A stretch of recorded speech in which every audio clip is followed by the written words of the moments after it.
let's get into the latest Lakers rumors and news. How about a Jerami Grant trade rumor heading to Los Angeles? This is an interesting one, and one we'll spend some time on here. NBA Analysis threw this one out there. Now, there has been some chatter about Grant potentially getting shopped, and NBA Analysis was like, we'll put together a trade because that's what we do. I'm intrigued, so let's talk about it. The Pistons are, obviously, they're going to be sellers. They've already shipped out Derrick Rose to the New York Knicks. Will they ship a guy out like Grant who's young and they just signed? We'll see. I definitely think if they get a good enough offer, it's something worth doing. I definitely think the Lakers, who we've talked about a lot on this show, will be very active at the trade deadline, looking to make a move to counter what Brooklyn did with James Harden.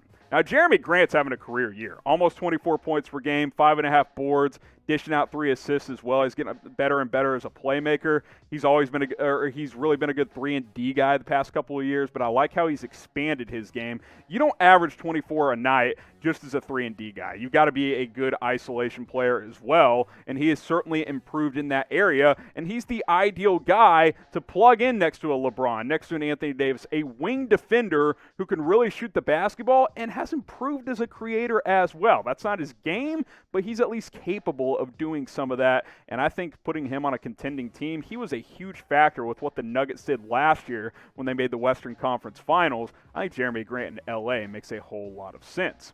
Now, should the Lakers trade for Grant? Type Y for yes, type N for no. I want to know what you guys have to say on this one in the comment section. Should they trade for Jerami Grant? Go ahead and cast your votes.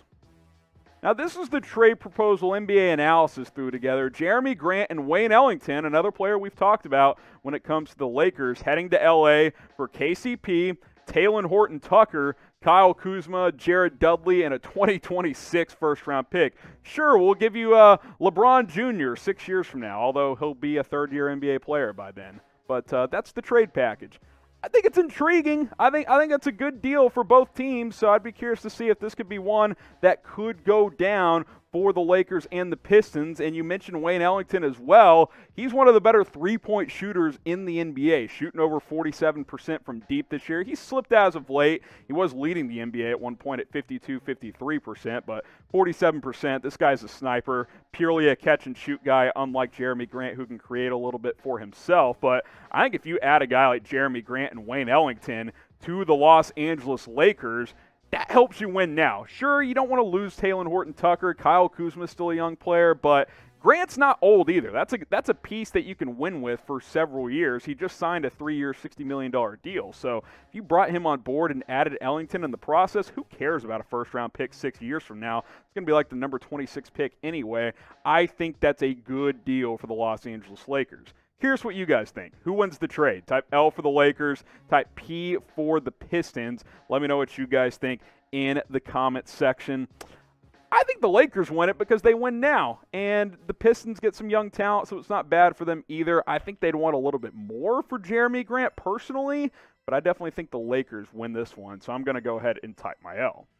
Today's show is presented by Pro Flowers. Valentine's Day is approaching quick, and even if you see this video after Valentine's Day, you can still get 15% off all gifts and flowers at chatsports.com/flowers. Go to that link. It'll be in the comments. It'll be in the description. Get 15% off all these different flower arrangement options and some goodies as well. We got this chocolate tower. You can get the flower and chocolates combo.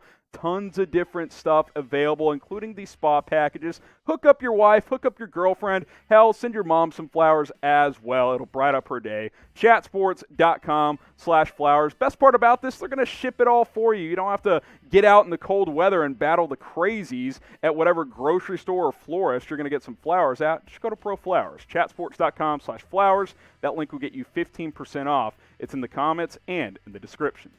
Now, if you're watching this video on our main Chat Sports YouTube channel, we cover the Lakers all the time at youtube.com/LakersTV. Trying to ramp up our team coverage over there on the purple and gold. Dropped a video a couple of days ago. You can go check that out, a trade rumor around Kyle Lowry.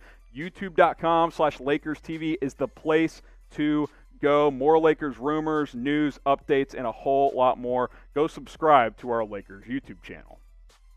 Let's talk Anothny Davis here, getting an injury update. He's missed the past couple of games with achilles tendinosis there. And this is not a super serious concern as of now, but anytime you read the word Achilles, you want to pause there, and the Lakers are being very, very cautious here, which is the right thing to do. Now, Davis returned to practice on Thursday. He's questionable for Friday night. We'll see if he actually plays against the Grizzlies. I would guess they probably hold him out for another game. But like I said, both parties here, both the Lakers and Davis himself, they're being smart here. They're being cautious. They're not going to play him if he feels any tightness, in that ankle, in that Achilles area right now.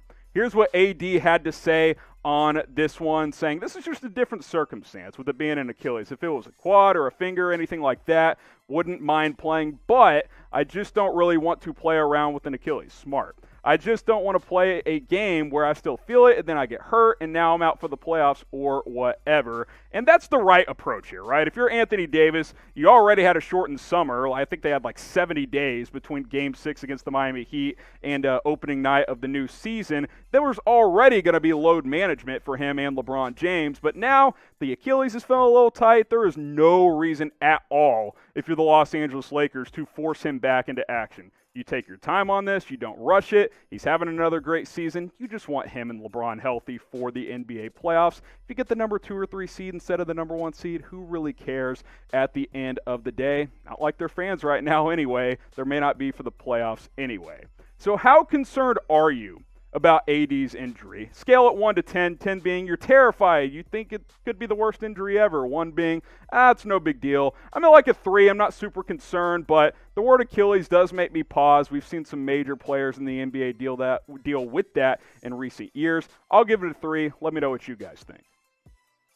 Now, obviously, when it comes to Anothny Davis, like I said, the key thing is going to be, and he even talked about it, I want to be ready to go for the playoffs. He's not going to worry about a Friday night game against the Memphis Grizzlies. Practice on Thursday. We will see what the next steps for him end up being. Now, obviously, the Lakers in recent days and recent weeks have played some long games, have played some overtimes without Anothny Davis. Yeah, they keep winning, but they just took the Oklahoma City Thunder to a couple of overtime games in which they won both of those. They barely beat the Pistons in double overtime. The Lakers are a team that needs Anothny Davis. Let's not get it twisted just because they keep winning. But again, health is the priority. Getting him back when he's 100% is much more important than just dragging him through the regular season. And I think that's going to be the approach when it comes to Anothny Davis and dealing with this Achilles, tendinosis, if you will. Next 5 games, Grizzlies tonight. You got the Nuggets on Sunday. Timberwolves, Nets, and then Heat. You'd like to see him play in that game against the Nets because that'll be a big regular season game there as well. Then, of course, the finals rematch against Miami. Hopefully, AD's back soon. He's questionable against the Grizz. Potentially by the time you're watching this, we will have found out what his injury status is, but we will wait and see. I'm going to guess he doesn't play against Memphis on Friday night. So you predict it for me. When will Anothny Davis return? Go ahead and let me know what you guys think in the comments section. I'm going to say for that Brooklyn game coming up next week, but go ahead and get your votes in.